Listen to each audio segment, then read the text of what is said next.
Sabaw niya. Ito yung makapuno, guys. Yan, tingnan nyo guys yung sabaw, oh, ang lapot. Ganyan po yung makapuno. Yan. Hindi po katulad ng natural na niyog. Ang sabaw niya, maano lang.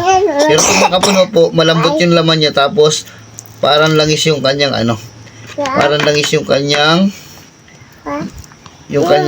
sabaw.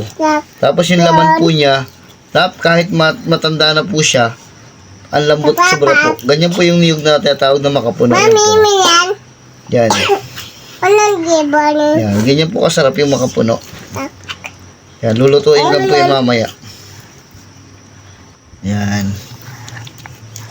Yan. Ang lambot po niya, ang lambot ng makapuno. Yan. Napakalambot.